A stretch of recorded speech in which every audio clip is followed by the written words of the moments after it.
people are going on about this new Legacy Blitzwing that's oh so amazing, except no, it isn't really, because no, only one of the modes is any good, and even then, only maybe.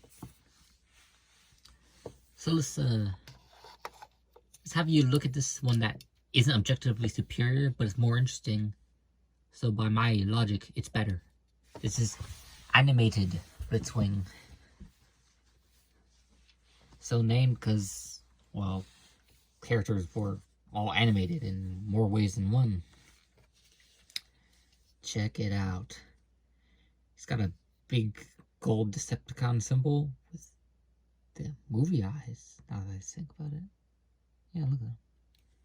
Blocking any chance the cockpit pilot has of seeing anything. Not that anyone would fly him, he'd sooner crush them.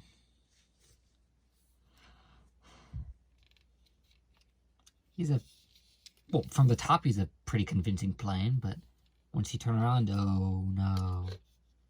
What are these? Very long engines? Okay, maybe. But then this, yeah, tank treads. This has perhaps some more. In fact, I'm just going to show you. You can girl walk this guy.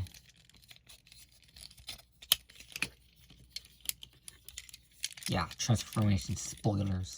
These become legs. How's it spoiling? This thing's like a zillion years old.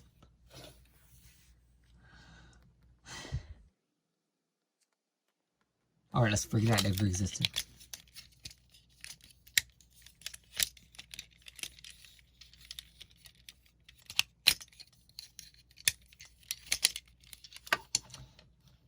Well, we've seen the plane. Not very good, but how could it be? Now let's make it into something marginally better.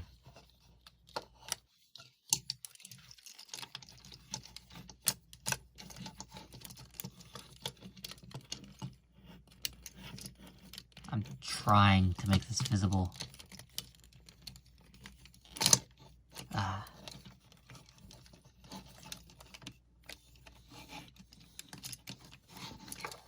See this little thing?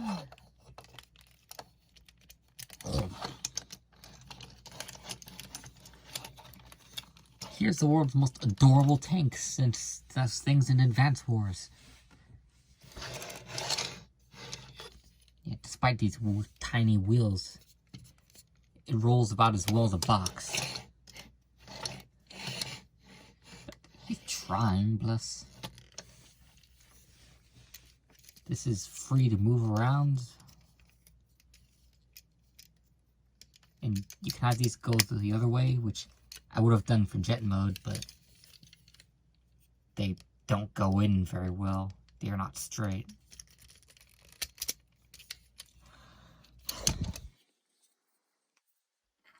Oh, things it came with.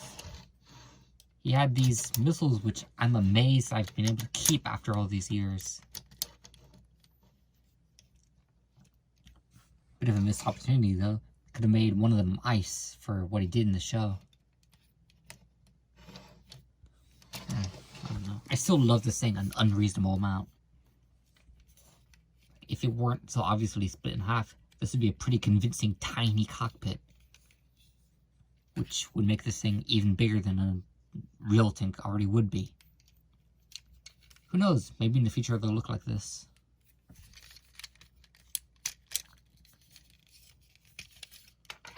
Now, yeah, this much you've seen. The legs are from the tank treads. The big stumpy feet flip out.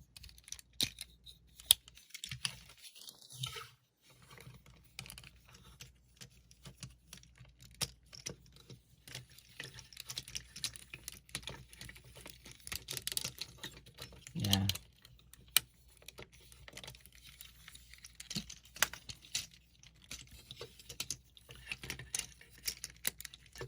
Yeah. This is back when they didn't need to tab everything together with 9 million tabs, only some of which worked, depending on their copy.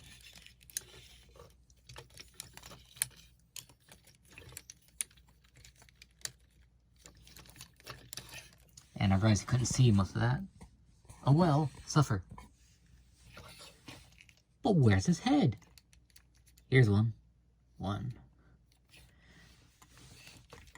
Look at this guy. He's like... Okay, I'm not as well versed on history as I once was, so... I'm assuming some German soldiers look something like this. A big, funny-looking hat. I'm so sorry. Belt. Something most soldiers didn't have. Wings on the back of their arms. These kind of get in the way if you're not used to them, but live with it. Now, posability. I mean, you could probably get into decent poses, but gotta work with the joints. Not exactly up to modern standards. Still, I've been content with worse.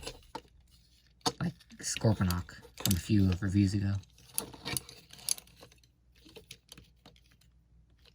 You'll notice the head only swivels. Does not go on a ball joint. And you'll soon see why.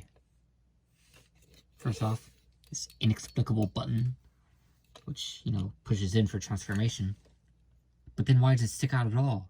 Why isn't this just one piece? Because they had budget and want to make it look cool.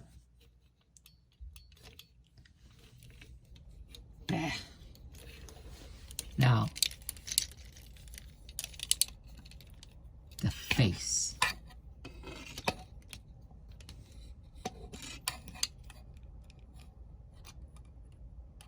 He's this pretty, Neo-looking scientist dude, right? But if I use this wheel, which doesn't really work at all, we better off with a massive chin. You get the angry face.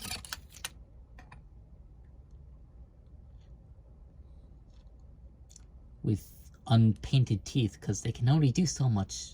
Bless them, they're trying.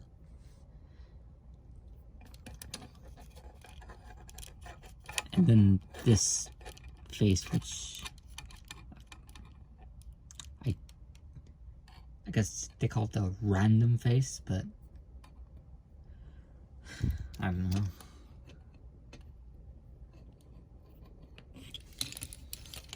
So if you're one of those collectors that has to buy multiples or something because you don't want to transform it, you're gonna have to buy 5 as this guy. And if your aftermarket's anything like I expect, that will be an expensive journey, so just learn to transform. Oh, just one more thing. These things, missiles, these things so old, I'm gonna see if they actually still work. Gonna execute this guy.